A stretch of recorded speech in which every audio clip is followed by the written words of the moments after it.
Hi, everybody. It's Angelo Caruso. I'm here with Dana Vogelmeier. She's in Ohio. Hi, Dana. Hi, Michael. Dana is one of the most interesting people I've met in a while. She helps companies solve a problem that is very, very serious. And a lot of times the companies don't even know they have the problem. She helps companies improve workplace culture. Do I have that correct? That is correct. I want to learn more about this. Before we get started, please know that you are welcome, of course, to like or comment on this video if you're watching on YouTube. If you're not watching on YouTube and you want to subscribe to my YouTube channel, you'll see more interviews with interesting people like Dana Vogelmeier. The company, Dana, is Vogelmeier Consulting. And before we're done here, we're going to help people understand all the crazy stuff that happens in the workplace, why people would hire someone like you to come in and fix things for them, and what a monumental task that can be sometimes, because culture is a hard thing to move. Why is culture so obstinate? Well, I think one of the big reasons is because it's so ingrained and sometimes we don't even realize it. Like something is part of the culture and Yeah, no one's ever even defined it yeah, or said, what are the things? Because culture is really about like how we do things around here. So what is our way? What are our signs? What words do we use? What do we accept or not accept? And it's kind of like you can get into complacency and just going with emotions day in and day out, and you don't purposefully examine those things that might not be helping you get to the next level, to increase your retention of employees or increase your productivity. We yeah. just do what we've always done. You know, I do a fair amount of work with various companies myself, and I always see when I go into the companies, um, I think we confuse culture for mission statements and vision statements and our handbook of policy and procedures. That's not your culture. In fact, the things that you address are sometimes the things that are unwritten in the policy and procedure manual. And by the way, not for nothing, everybody, most corporate mission statements, which companies spend scads of time on, collecting the whiteboards and the papers, the Post-its around the room, and then they synthesize it all down to one, then they wordsmith it. They pay companies, big money to do this. And I rarely see a mission statement or a vision statement that looks different than anybody else's. Everybody wants to provide quality products and services to their team. They want to do it in what's another buzzword? A diverse organization that values the individual. I mean, you see the same stuff over and over again, right? Right. And yet Right. each company is special and has its own culture. That's the stuff that you don't see on the website, in my opinion. That's right. That's what the people are saying about the organization. Yeah. That's really what the culture is. And so do the employees speak highly of the organization? And in some They're cases, having it's not what they're saying at work, it's what they're saying over a beer at the pub afterwards. right. That's the culture. Hmm. Fascinating. Dana, everybody, is started Vogelmeier Consulting to, as we say, help with these workplace culture scenarios. She has 35 years of work experience, including 25 years of leading diverse teams. There's that word again. And working for a multitude of leaders. Over the years, she began to examine the differences to the teams that she worked in and led. By your own admission, some of those teams ran like magic and some of them struggled to find harmony. So she decided to open her own shingle, and now she's working with technology firms, school districts, banks, insurance companies, anybody that has issues like this. You have a master's degree in leadership. Good for you. I know some leaders that I wished had a master's degree in leadership.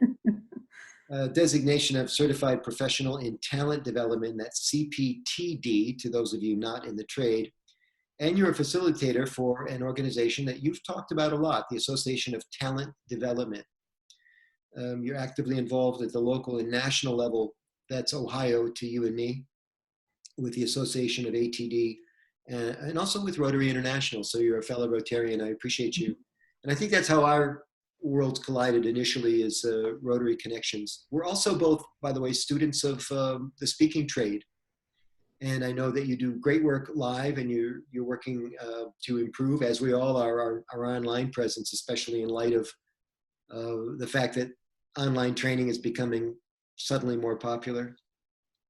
What are some of the trends that you see in workplace culture? Why do you keep getting phone calls? So I think one of the big things is there are no shortage of jobs out there that are unfilled.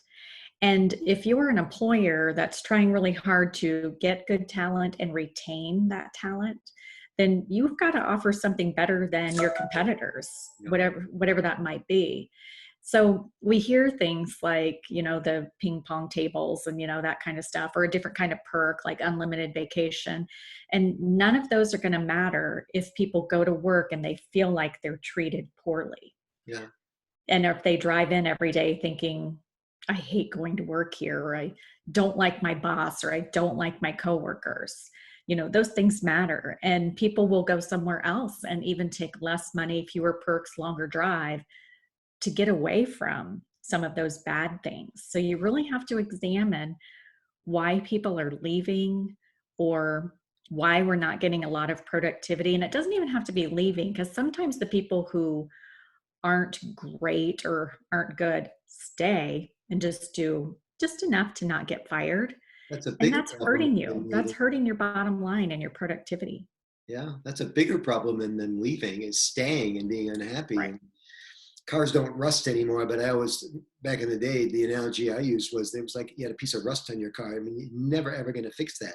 You can try to contain it and mitigate it, but it's always going to be that weaker piece of quarter panel, that's been eaten out by salt in the wintertime or whatever, corrosive in Mm-hmm. nature. Um, so you make an interesting point that when companies try to differentiate and tell us how great they are and how special they are, they always mention the stuff. We have ping pong tables. We have uh, more personal days and whatever acronym you're using to describe it. But for them to talk about the feeling that companies have, this feeling of loyalty, this feeling of community, that's a hard thing to put into writing and not sound sappy. Right. It reminds me of Rotary a bit, actually, because that's one of the Rotary's challenges. Rotary is a hard sell to some people because it's hard to talk about that feeling that you have when you do something nice for other people. So when you go into these companies, you've got to get people to talk about their feelings, I'm assuming. How's that go? Yes. And sometimes it's even too just kind of walking in and looking around, and are people smiling, and what words are being used? Are they cordial with one another? Are you hearing nothing? Or are they being mean to each other? Sometimes even things like, is the place dirty? Hmm. How do employees feel about taking care of the work environment? Um, what are the signs that are up? And one really simple one that I pointed out one time was, um, when people walked in, there was a sign with the red circle and then the line through it, and there was a gun, and it said no weapons allowed. Yeah. And it was inside the company. It wasn't like on the outside that you see a lot of times. And Yeah. so I felt like, okay, I'm walking into this department, which is the department I was doing work for. And I said, it doesn't feel very welcoming. Yeah. Couldn't you instead, we're already inside, remember? So couldn't you instead have a sign that says, have a great day, or thanks for being here, we Yeah. appreciate you? Yeah. That's going to give me a different feeling when I walk into that department. The no gun sign on the inside of the building has my mind alive. Like, and we don't have that here in Michigan, even though there's what's called open carry. And by the way, this is an important part of this conversation. It is not a tangent, because society is changing everybody and workplace cultures are changing with them. Just a little preamble to what I'm about to say.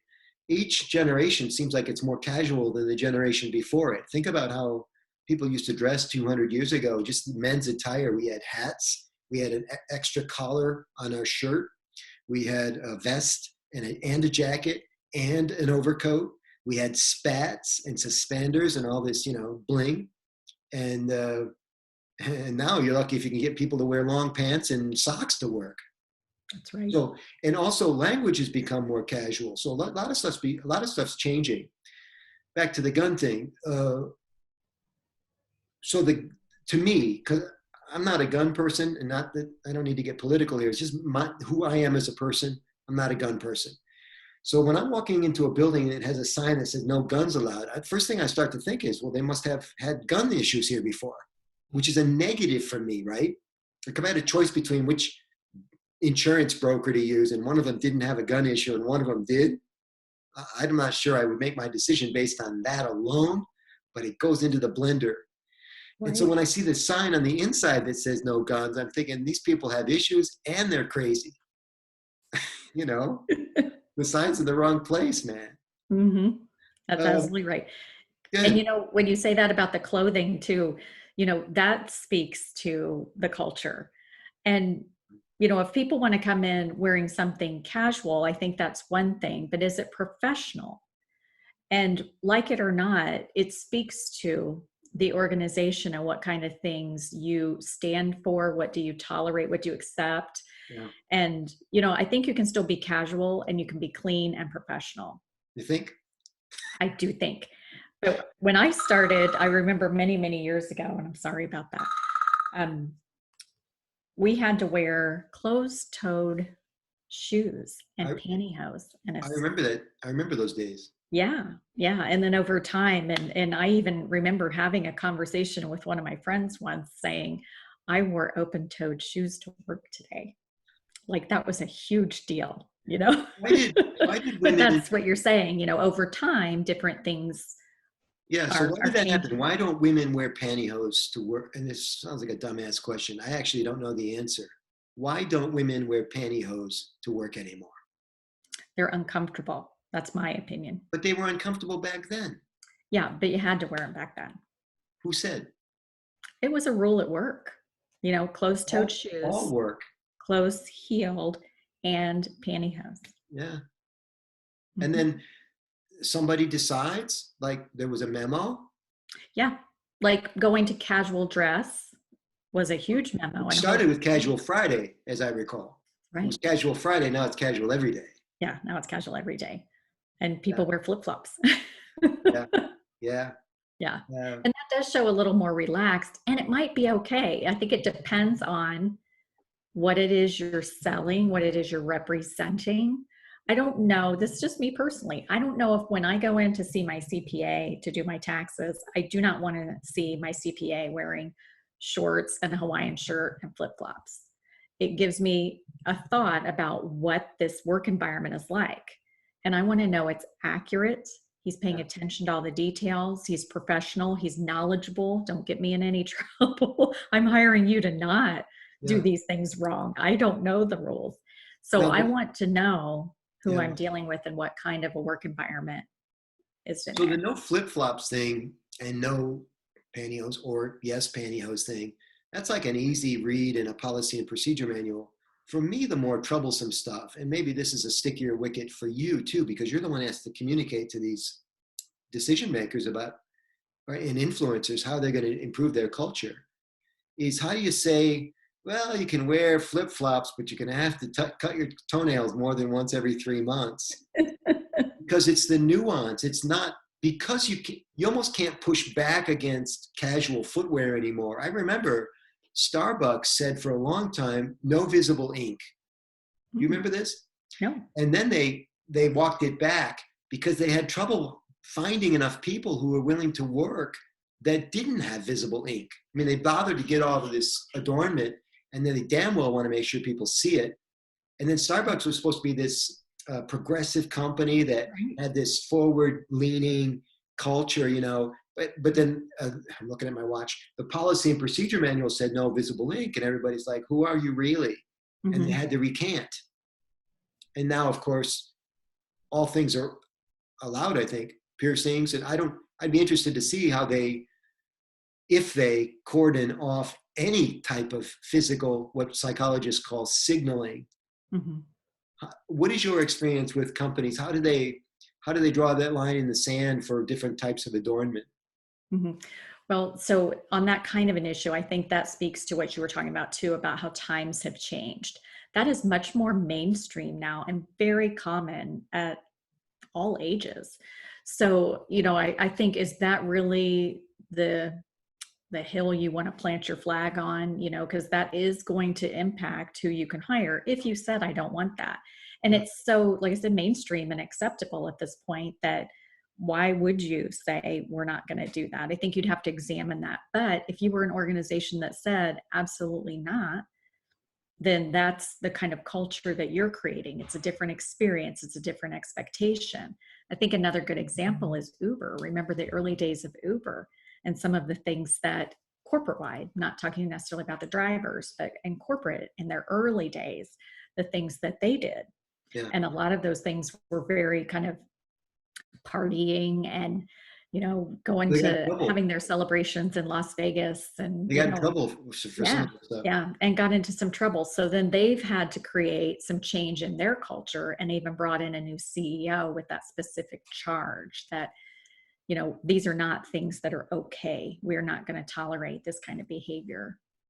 So Where does even allegations of things like drugs and stuff like that.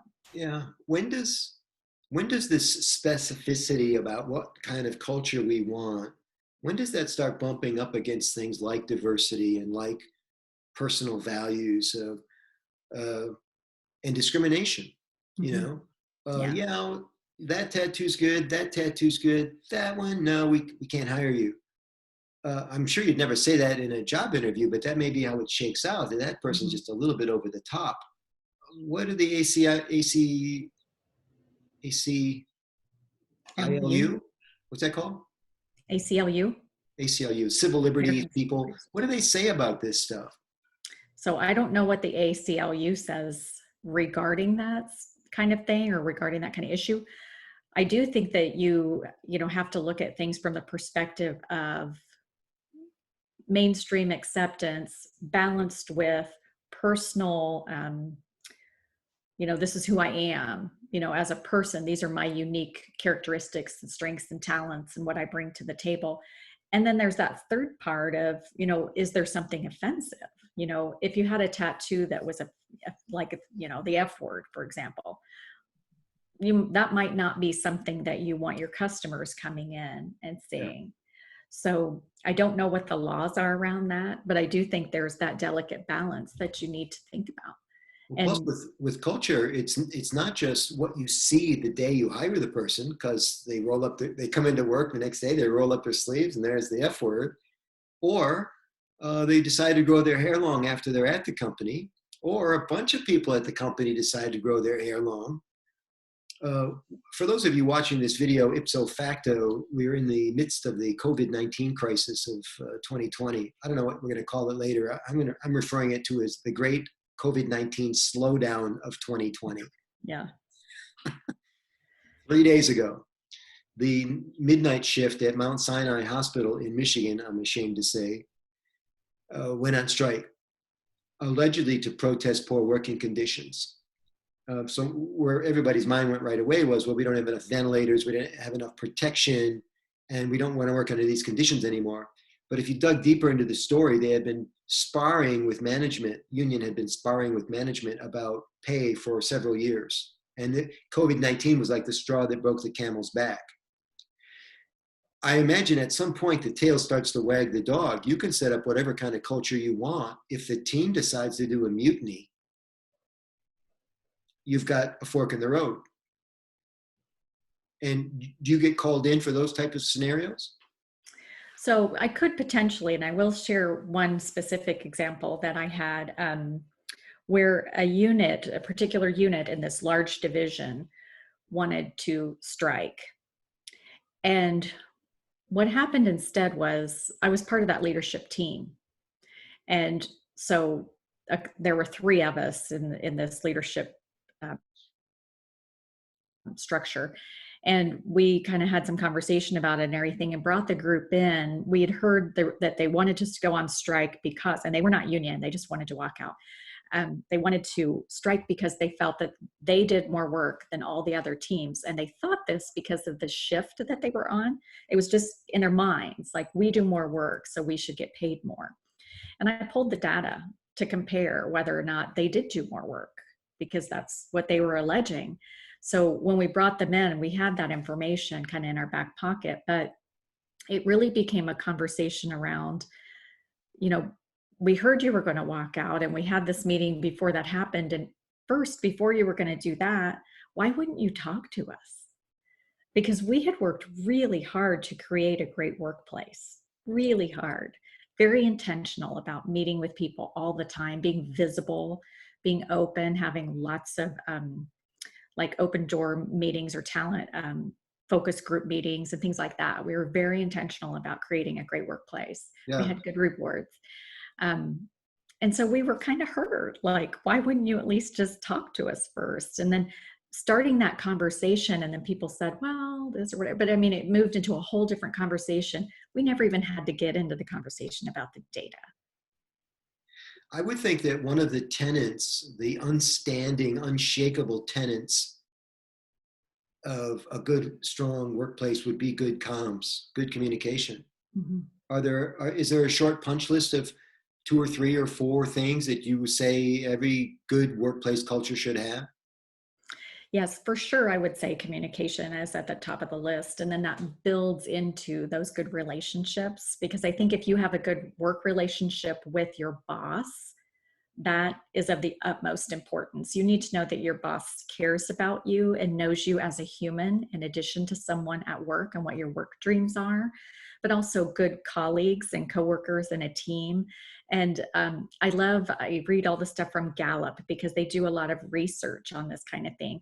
And one of the stats from Gallup that I love says that you are 150% more likely to stay at a job where you have a best friend at work, Yeah, because you look forward to seeing your best friend every day when you go in. yeah, It 100%. gives you a good feeling and you like them, right? So I you're not going to remember, leave there. I won't see my best friend every day. yeah, Marcus Buckingham, one of the co-authors of First Break All the Rules, said that the relationship between the middle manager and the subordinate is the most important relationship at any organization. It wasn't how the president No, and CEO related to everybody. It was this day-to-day thing right, that's where the magic was. right. Because So those are the people doing like the work with your customer, and how people feel and speak with customers, the quality of the product yeah, is a direct reflection of how engaged they are at work. Like yeah, if they don't care whether or not, the boss is happy or if the company is successful, it's going to be reflected in the product. right. So good comms, good relationships, integrity and trust, I'm guessing, is another one. Certainly trust. Yeah. And I think that comes in with those relationships. Okay. I think visibility is important. You don't want to be always kind of tucked away. Um, it just breeds people to think like, what's going on? Is there something that maybe there's happening behind the scenes we don't know about? And I also think, especially at that frontline level, good rewards. And it doesn't always have to be money. It can sometimes just be a thank you, or, some kind of other recognition. But, think about that for even you, Michael, or anybody that maybe has been in the work world. If you're not appreciated or valued, do you really want to go in and do great work? Yeah, 100%. I Probably worked at a not. company for a while, and they had a pretty good work culture. I think if you polled everybody in the company. And I was on the sales team, and the sales manager was rolling out another incentive program. This is very common in the sales trade for the next quarter or whatever. And the reward, let's say it was a flat screen TV or something, and they Mhm. roll it out. We're going to give you stuff if you perform. Um, and I didn't like those contests. And finally, my sales manager called me into her office, and she said, it doesn't seem like you like these contests. It doesn't seem like you even try to win the prize. And I said, well, you're right. I don't. I'm not really motivated by winning a prize. And besides, when one of us wins the prize, all the rest of us have to lose the prize. I mean, what's so incentivizing about that? About that time, she's sorry she even called me into the office. But then she got to the gist of it, and she said, well, what does motivate you, Michael? And I say, well, I like attention. And it was like I had tossed a live grenade into her tent. She didn't even know what to do with that. Mhm. Attention in the terms of, and when I was speaking of, and we talk more about it later, compliments, praise, um, um, maybe asking me to take part in the training sessions where I could parlay a little bit of information, something I was good at maybe for the rest of the team. And uh, I don't think she ever got it, Dana, even though I explained it to her several times. It just wasn't something that culture was able to proffer. Yeah. Do you run Yeah. into companies that, I mean, they pay you money to tell them what to do, you tell them what to do, and then they either do this or they can't do it for some reason? Yeah, not everybody loves it. Kind of like your example, like she had one thought. She didn't have the growth mindset, right? She had one thought. Well, everybody will work for this incentive, and people are different. But I remember one in particular with a school district that I worked with, and one of the leaders, really the biggest issue within that organization came from one small unit. And it was really two people in that unit that were stirring it up for everybody else. Wow. And the leader of that group just kind of, shrugged his shoulders a little bit, like, well, that's how they are. Yeah. And sure, that is how they are. But you, as the leader, have a responsibility to help them understand the impact they're having on others and the impact that's having on their career, their raises, their productivity. It's more than, just, oh, that's how someone is. And sometimes when you help someone see how they are, like hold the mirror up and say, when you say that, this is how everybody else feels, or this is what they hear, or this is what they think of you. That can really influence somebody. That can change. And I remember that happening to me as a very young leader. When I very first became a leader, one of my most favorite boss of all time, he gave me some really tough feedback. And it was literally like he held the mirror in front of me and said, when you say that, like he gave a specific example, when you say that, this is what everybody else in the room thought. And I was like, oh, well, I didn't mean for it to come out like that. And he's like, I know that, but no one else did. So that feedback helped me change, and it helped influence how productive my team was. But don't we get to a place where it's the same feedback, ad nauseum, year after year, and these people start feeling like nothing they can say or do will make those two people happy? Are you saying that you should never ever stop trying, or are you saying you can try to a certain point and then there might be some other uh, contingency plans? Yeah. So I like how you say that. I call it redirect them. And sometimes you have to redirect them outside the organization. If they're hindering your team and your productivity and your profitability, they're not a good member. And it's that old adage about the right person in the right seat on the right bus. They're not what you need. And they, sometimes even they're nice people and they just don't know how to do the tasks, or the tasks have changed and now they can't change with that job. If it's somebody you want to keep, you might be able to put them in another role, but you have to think about what's best for the organization. Yeah.